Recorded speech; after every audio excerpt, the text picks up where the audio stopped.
Reformer Nigel Farage have a history of publicly criticizing and holding the Prime Minister responsible.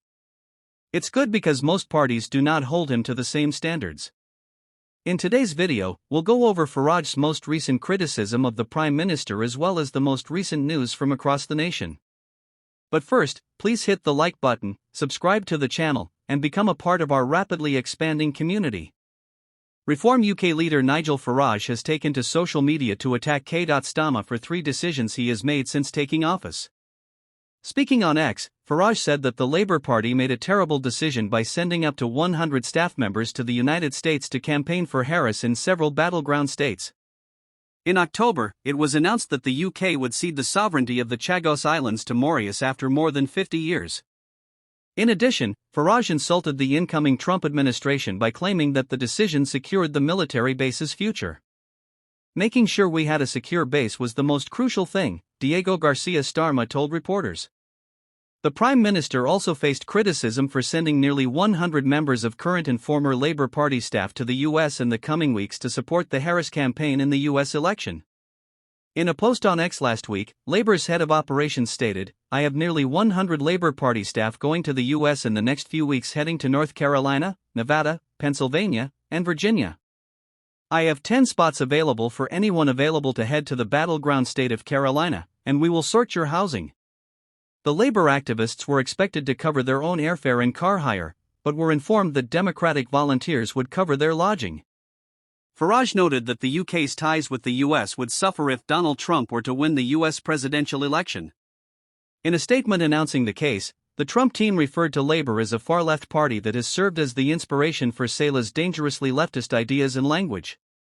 Trump has already filed a federal complaint against Labour for unlawful foreign campaign contributions and electoral meddling. Despite the Republican protest, Keir Starmer has maintained that he can continue to have a positive relationship with Trump. What do you think about Farage's remarks regarding Starmer?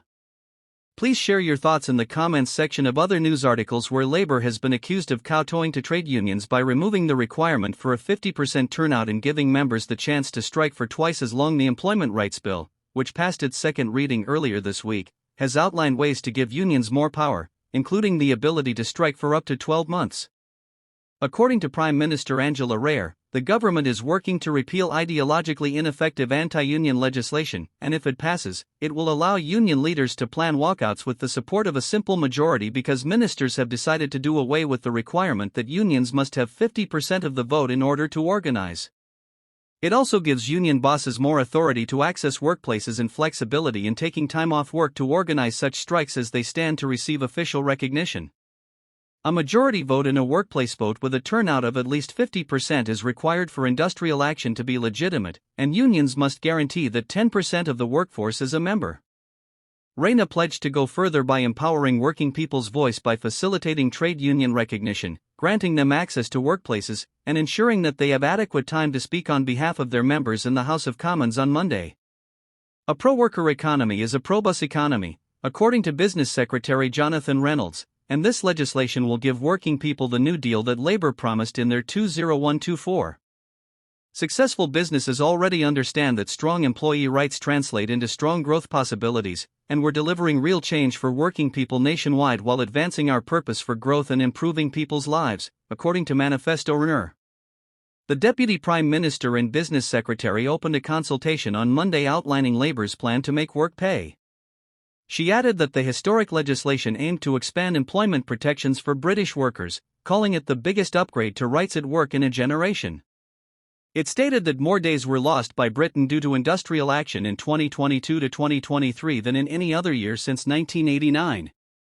After blaming the previous government of lacking mature negotiation skills and failing to rally people together to prevent industrial action, the consulate also blasted the Conservatives.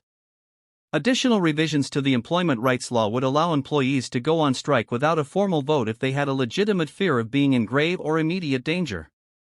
According to Formator leader Sir Ian Duncan Smith, it's frightening, but nobody should be surprised because the unions are Labour's paymasters, and this is just the most recent instance of ministers giving in to them and carrying out their orders.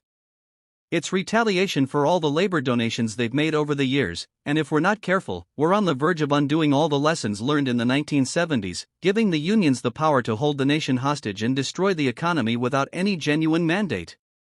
Last but not least, a royal analyst has questioned Prince Harry's new paperback book's publishing date, saying it conflicts with the King's royal trip. Although he is uncertain whether the prince or his publisher is in charge of the release date, royal expert Richard Fitzwilliams called the timing problematic. He stated that, to put it mildly, the fact that it is in the midst of a very important royal tour for King Charles is inconvenient. Some may interpret this as an instance of the Sussexes reclaiming the limelight.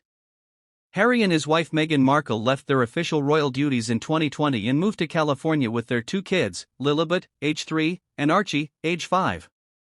This has caused Prince Harry to have a strained relationship with his father, King Charles Fitzwilliams, and his brother, the Prince of Wales. He added that the royal family will be relieved that he hasn't added any of the 400 pages he claimed he removed because they were too sensitive.